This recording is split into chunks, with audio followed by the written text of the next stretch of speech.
Mu mirimu omukulembeze w'eggwanga gye yayimiriza mu kafuba okutangira okusaasaanya obulwadde bwa COVID-19 mwe mwatwalira n'abasaaluuni. Kyokka mu bantu omukulembeze bazakkiriza okuddamu okukola, abasaaluuni balimu abo be bongerayo. Ab'ekibiina ekitaba bannannyini saaluuni mu ggwanga olwaleero basisinkanye akulira ekibiina ki Uganda National Chamber of Commerce nga baagala abatuusiza eddoboozi lyabwe eri bekikwatako nti basobola okuteekawo embeera esobozesa okutangira ekirwadde ki COVID-19. Mu bye baagala okussa mu nkola mwe muli okukendeeza abakozi, okukendeeza omuwendo gw'entebe kubasalira n'okusiba enviiri.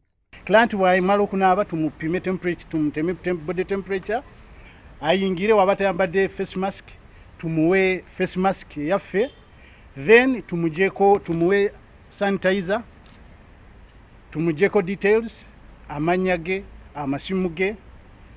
I think awo tusobola okomaawo, then tumutwale we tukolera, nze amukolako nnyo okuba nyambadde face mask. Kola bw'omugamba nti munange toyingiza abantu basatu mu kasaalundu ko tajja kagulawo, ajja kukkiriza akontrolinga abantu bakola appointments because we can control our people.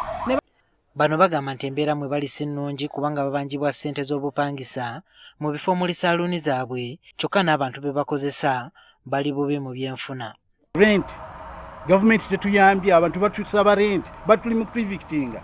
Bw'oba oli wa saaluuni tulaba balandedi baweddwamu bagenda bagwamu essuubi. Munange ojja mu saaluuni yo, nze kanfunde someone else. And we feel that it's important as salon owners to empower our staff. They're starving, they have no money, this is their source of income, their livelihood depends on this.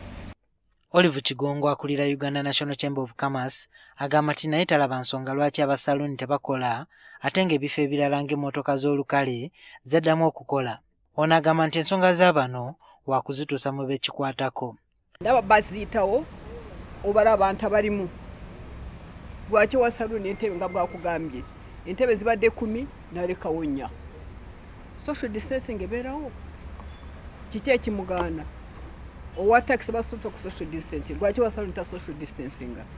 Mu kiseera kino tekinaba kutegeerekeka ebifo nga saaluuni, ebbaala, amasomero, akeedi lwe binaggulwawo nga bakulu bagamba banoonyereza ku ngeri gye bayinza okuddamu okukola kyokka nga tebasaasaanyiza kirwadde ki COVID-19. Juma Kiriya, NTV Akawungeezi.